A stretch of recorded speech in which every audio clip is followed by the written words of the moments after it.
The holiday travel season is right around the corner, and for many, the cost of a trip is a big concern. Bankrate's holiday travel survey finds 83% of travelers are changing their plans due to inflation. Here to discuss is Bankrate senior industry analyst Ted Rossman. Hi, Ted. Thanks for joining us today. Hi, thanks for having me. So, I looked through the survey, and the holidays are not canceled. We're not saying that nobody's celebrating or traveling. That's not what it is. But a lot of people are adjusting their plans. What did you guys find with this survey? Yeah, that's really the main theme here. People are still traveling, but they're traveling differently. The top modifications we found are things like traveling for fewer days, picking cheaper accommodations, and driving instead of flying. Those were the top things that bubbled to the top of the list. And it's obvious that there's a good reason for this change. Things are adding up pretty quickly. Based on the research that you all have done, what are some of the prices that the average person is dealing with? Well, if you're flying for Thanksgiving or for Christmas, you could expect to spend about $1,000 per household.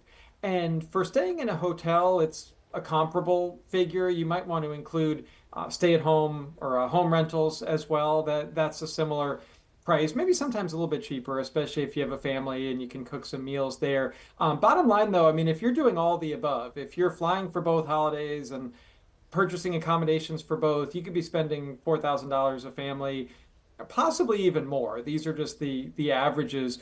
Some ways to save: use your rewards points and miles. Also, be flexible. You know, on Thanksgiving, everybody wants to travel on Wednesday and Sunday. Could you go a little earlier? Could you stay a little later? Could you drive to a less convenient airport? Maybe even travel on the holiday itself. If you're willing to roll the dice that you get there in time, that can be cheaper. Yeah, when it comes to driving, how are gas prices now compared to last year?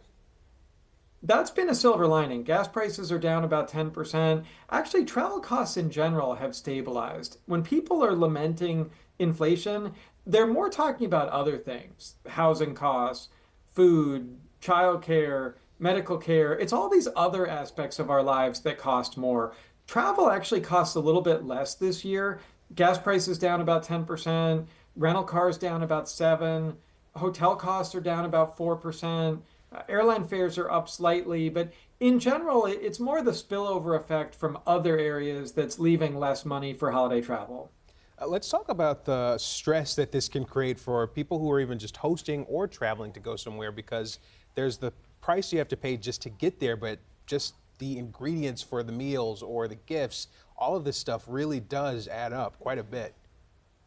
It all stacks up. Yeah, we did a separate survey about holiday shopping, and we found 1 in 3 holiday shoppers are changing buying habits because of inflation. And we have to remember, too, inflation's come down a lot this year. So I'm surprised that it's still such a big deal for so many households. But it does make sense, again, because of that cumulative effect. It's not that prices have changed a ton over the past year, but it's more the past 3 years. That cumulative effect of 23% is basically the total number that everything we buy, it's gone up by an average of about 23% the past 3 years. And you throw in near record high credit card rates and record high credit card balances, and it's adding up to a frugal holiday season.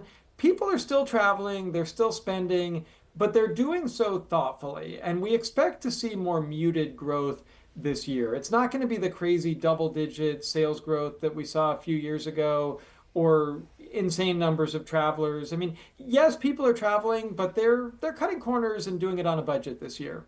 Well, maybe more than ever, your presence, just being there, is the gift. All right. Thank you, Ted Rossman. We appreciate your time. No problem. Thanks.